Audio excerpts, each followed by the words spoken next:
जय शिवराय, जय महाराष्ट्र।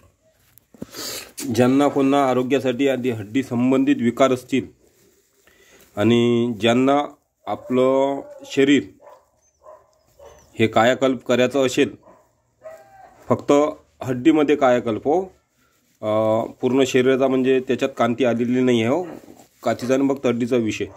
ज्यांना गॅप वगैरे असेल, सांधेदुखी असेल, त्यांच्यासाठी ओरिजिनल बघा शंकुकण कसे असतात, हा पारदर्शी असा तुम्ही पारदर्शी हा शंकूच्या आकाराचा कंद सामता, संस्कृतमध्ये सामता म्हणतात।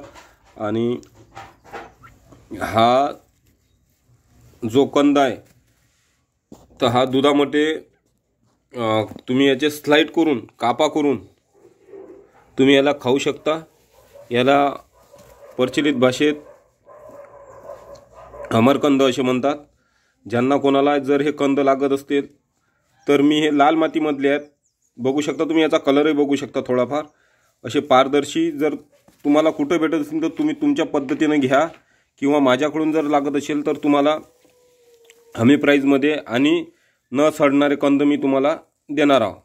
कारण की कुठलेही याच्यावर रासायनिक क्रियाने शेतात येणे आणि जंगलामधले आहेत। याचं कारण कसं ओळखायचं जंगलामधले आहेत की हे सडणार नाही आहेत, आणि रासायनिक अभिक्रिया ज्याच्यावर घडलेली असते ते सडणारे असतात। तर तुमचा बाळ जर कुठलं अशक्तपणा असेल काय असेल तर याला दुधामध्ये द्या। 1 किलो त्याला पुरेसे होतात, 6 महिन्यापर्यंत 1 किलो जातात।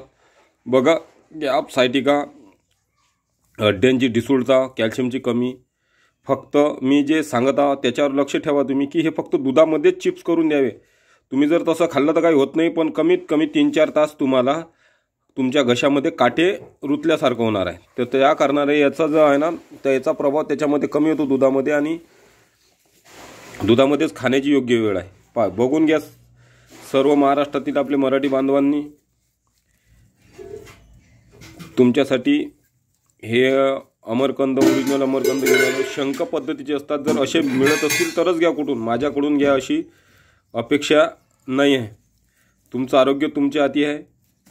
अजून पाहू शकता तुम्ही कुठेही बिन एवढ्या गंजापैकी हवा सर्व शंखकंदात आणि पारदर्शी आहेत। तर ज्यांना कुणाला जर अमरकंद लागत असतील तर मी कुरिअरद्वारे तुम्हाला पोचू शकतो। माझा व्हॉट्सअप नंबर आहे 7972133329। आणि व्यतिरिक्त कुठले आजार असले तर कृपया मला एक घरचे सदस्य समजून मी कळवावे। तुमचा पैशाची कुठेही लुटालूट होणार नाही, रिझल्ट तुम्हाला मिळून जातील। जय शिवराय, जय महाराष्ट्र।